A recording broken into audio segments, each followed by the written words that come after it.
करायचा।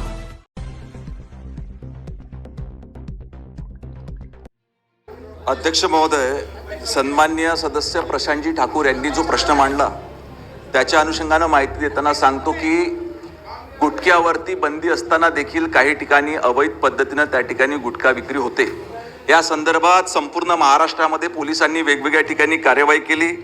जसं नवी मुंबईमध्ये 1144 ठिकाणी, अहिल्यानगरमध्ये 185 ठिकाणी, जालन्यामध्ये 90 ठिकाणी, अकोल्यात 35 ठिकाणी, नाशिकमध्ये 131, चंद्रपूर 230, सोलापूर 108, बुलढाणा 664, नागपूर व यवतमाळला 1706 एवढे गुन्हे त्या ठिकाणी दाखल करण्यात आलेले आहे। या संदर्भात विशेष आढावा राज्याच्या मुख्यमंत्र्यांनी घेतला आणि याच्यावर जर का अशा पद्धतीनं अवैध गुटखा विक्री ज्या ज्या ठिकाणी होते त्याच्यावर कठोर कारवाई करण्याचे निर्देश स्वतः सन्माननीय मुख्यमंत्री महोदयांनी दिलेले आहे।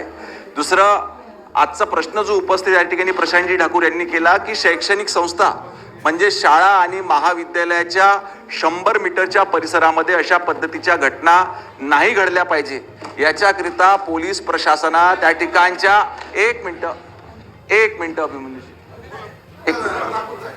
याच्याकरिता 100 मीटरच्या परिसरामध्ये जर का अशा पद्धतीचं होते याच्याकरिता पोलीस प्रशासनाने त्या 100 मीटरच्या परिसरातल्या टपऱ्या किंवा दुकानं उद्ध्वस्त करण्याकरिता त्या ठिकाणच्या स्थानिक स्वराज्य संस्था म्हणजे महानगरपालिका असो, ग्रामपंचायत असो, नगरपालिका असो यांच्यासोबत संयुक्त कारवाई करण्याचे निर्देश त्या ठिकाणी दिलेले आहे।